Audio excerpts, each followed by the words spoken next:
16 व्रत का विधान कहां से आया, 16 व्रत का नियम कहां से आया? आपके बच्चे पूछ सकते हैं, आपसे पूछेंगे, आपके बच्चे आपसे पूछेंगे कि ये 16 व्रत का विधान कहां से आया, 16 व्रत का नियम कहां से, तब आपको बताना है। अवंतिकापुरी उज्जैनी में एक कन्या रहती थी जिसका नाम सुगंधा था। बड़े ध्यान से सुनना, 16 सोमवार के व्रत तो आपने बहुत करे हैं, पर 16 सोमवार में 16 सोमवार का नियम कहां से आया? 15 नहीं, 14 नहीं, 5 नहीं, 6 नहीं, 7 नहीं, 21 नहीं, 20 नहीं, 16 का नियम कहां से आया? वो 16 के नियम को जाना। और यहीं से 16 सोमवार व्रत की प्रारंभता है, इस कथा की प्रारंभता। और जिन जिन को स्मरण में ना हो, मेरी माताओं से निवेदन है, जिनको नहीं मालूम है कि 16 सोमवार के 16 व्रत का विधान कहां से आया, उनको आप सुना सकते हो, आप उनको बता सकते हो। अवंतिकापुरी में एक सुगंधा नाम की एक बड़ी सुंदर कन्या रहती थी, बड़ी सुंदर थी। उसमें उसके चेहरे पर बड़ा आकर्षण था, उसके चेहरे पर बड़ी चमक थी, उसके चेहरे पर बड़ी रौनकता थी, बड़ी रौनक। अब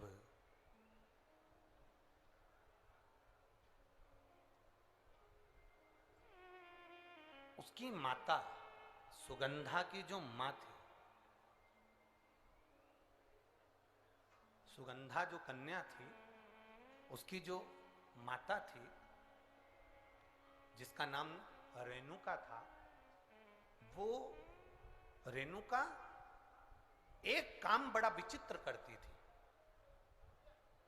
किसी भी देवालय में जाती थी, किसी तीर्थ में जाती थी, किसी मंदिर में जाती थी, किसी शिवालय में जाती थी, किसी तीर्थ स्थान पर जाती थी, पुष्प साथ में ले जाए ना ले जाए, प्रसाद साथ में ले जाए ना ले जाए, सोना चांदी दान करने के लिए ले जाए ना ले जाए, पैसा धेला कहीं चढ़ाने ले जाए ना ले जाए, वो एक इत्र की शीशी में रुई को भिगोकर एक डब्बी में भरकर लेकर जाती थी। और उसका नियम था वो रेणुका का कि वो रुई, वो कपास, वो जो इत्र लगा हुआ, जो पदार्थ, जो इत्र लगी हुई जो रुई है, उस रुई को, उस कपास को भगवान के दरवाजे पर, चौखट पर उसको लगा कर आती थी। ये रेणुका का नियम था, ये सुगंधा की मां का नियम था।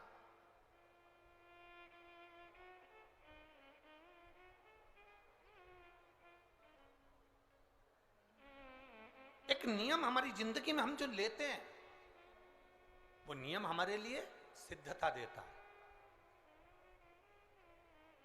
आप में से कई माताएं ऐसी बैठी होंगी जिन्होंने नियम लिया होगा कि मैं शिव जी के मंदिर में जब भी जाऊंगी, मैं देवादिदेव महादेव के मंदिर में जब भी जाऊंगी, मैं शंकर भगवान के मंदिर में जब भी पहुंचूंगी तो वहां झाड़ू लगा दूंगी, मां पोछा लगा दूंगी। बैठी हैं ऐसी माताएं यहाँ पर जो मंदिर में जाकर कभी झाड़ू पोछा लगा देती हो, हैं?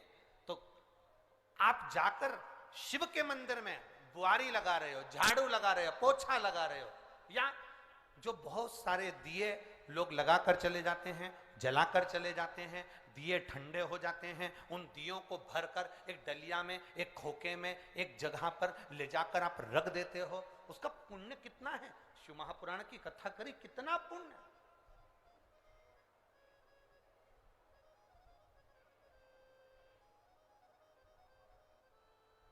गुरु नानक देव जी ने तो अपने शिष्य वाले से कहा था,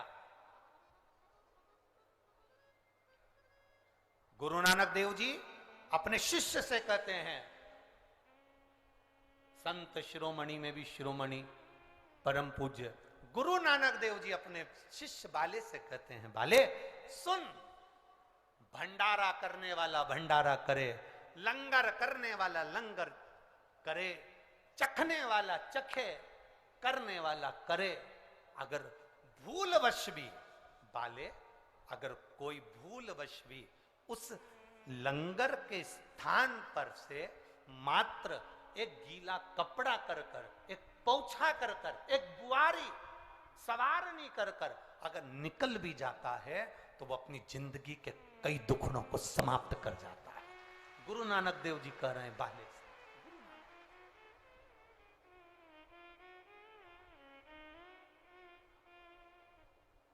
अब शिरोमणि संतों में शिरोमणि गुरु नानक देव जी कहते हैं कि कोई लंगर करे, कोई लंगर चखे, मतलब कोई भंडारा करे और कोई भंडारा खाए।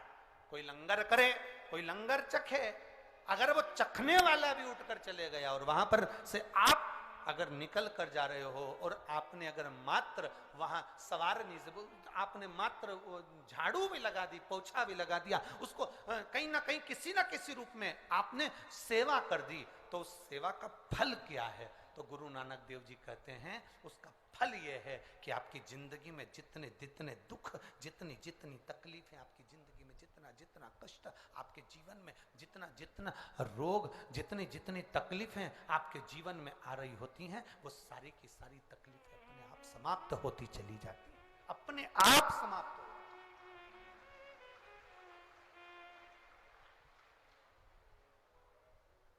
अब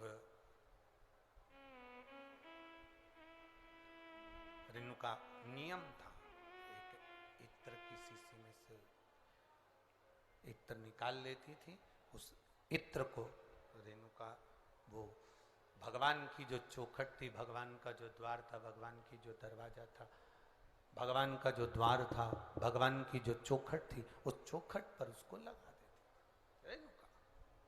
उसका फल क्या मिला?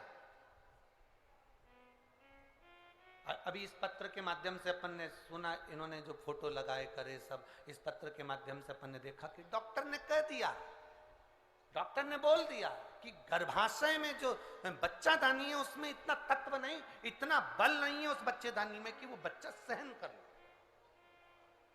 पर पहले भी आपको कथा में कहा, देवता देते हैं पल्ला झाड़ कर और महादेव देते हैं छप्पर फाड़ कर। ये महादेव की देने की रीति बड़ी विचित्र है।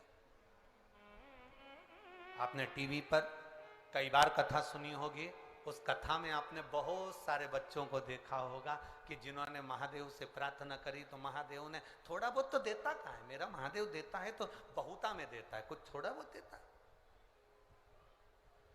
भगवान कृष्ण ने शंकर भगवान की आराधना गर्गाचार्य बाबा के कहने पर करी थी और भगवान कृष्ण के घर में एक भी औलाद नहीं थी, एक संतान नहीं। और भगवान कृष्ण ने गर्गाचार्य बाबा से पूछा था, मेरे घर में औलाद नहीं, संतान नहीं, क्या करूं? शंकर भगवान की आराधना करो, एक एक रानी के साथ बैठकर 11-11 दिन तक शिव जी की भक्ति करो। भगवान कृष्ण ने 11-11 दिन तक एक एक रानी के साथ बैठकर भगवान शंकर की आराधना करी। आखिरी में देवाधिदेव महादेव प्रसन्न होकर वर दे दिए।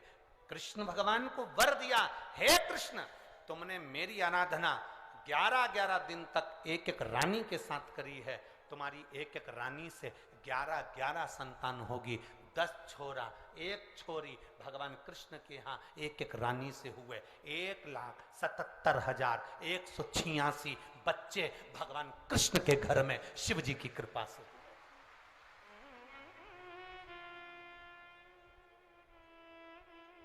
ये शिव की दया से हुए, शंकर की दया से।